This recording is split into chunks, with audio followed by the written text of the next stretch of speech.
ועכשיו לגבי המגזר החרדי. רבים פה מדברים על הנושא הזה של השוויון בנטל. רבים פה מדברים על זה שצריך להכניס את החרדים לצבא. אני לא תל אביבי, אני ירושלמי. אנחנו חיים פה עם החרדים הרבה שנים. ואני צריך להגיד לכם, יש שינוי דרמטי במגזר החרדי על גווניו. אם לפני 10 ו-15 שנה החרדים והחילונים בירושלים, הסמל של זה היה כביש בר אילן בשבת או הפגנות כאלה ואחרות, היום זה לא המצב. בתיאטרון שאני הקמתי, בזאפה, אתם מוזמנים, חברי כנסת חדשים, היום יושבים אצלנו בקהל דתיים וחרדים לשמוע מוזיקה ולראות הצגות. תאמינו או לא? ואני אומר לכם שחל שינוי גדול בחברה החרדית.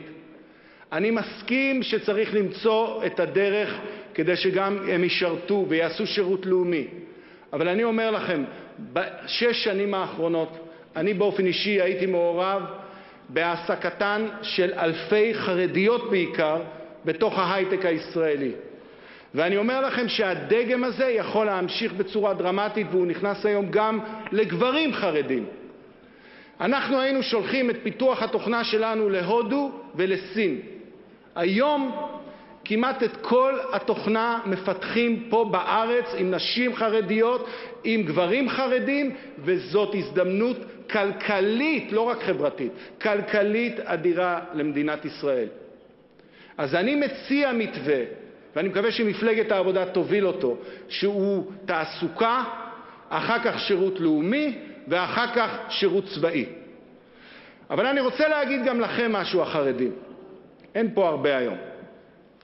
בסוף המאה ה-18, החתם סופר סגר את הקהילה החרדית, למרות שהרבה אנשים רצו לצאת החוצה.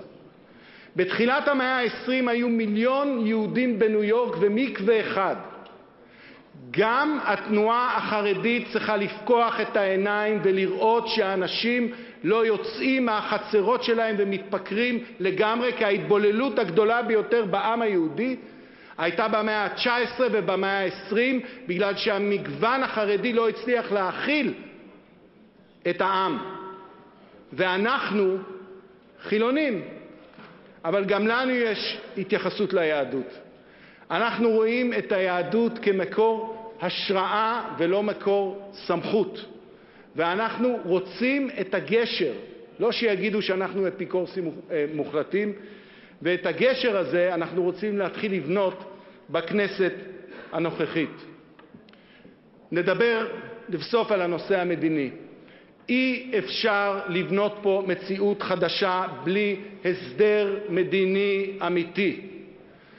תנועת העבודה, בן גוריון, יצחק רבין, הובילו את התפיסה של הציונות של הפשרה.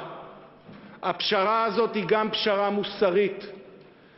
זה נכון שזאת ארץ אבותינו, אבל חי פה כשחזרנו עם אחר, ואנחנו לא רוצים לשלוט בו קודם כל ברמה המוסרית, כי זה משחית, אבל גם ברמה הפרגמטית, כי אנחנו רוצים פה מדינה יהודית דמוקרטית, שגם האוכלוסייה הערבית והאוכלוסייה הנוצרית והאוכלוסייה הלא יהודית יוכלו להצביע. הדרך שבה הממשלה הקודמת הובילה אותנו, זו דרך בטוחה למדינה דו-לאומית שאותה אנחנו לא רוצים.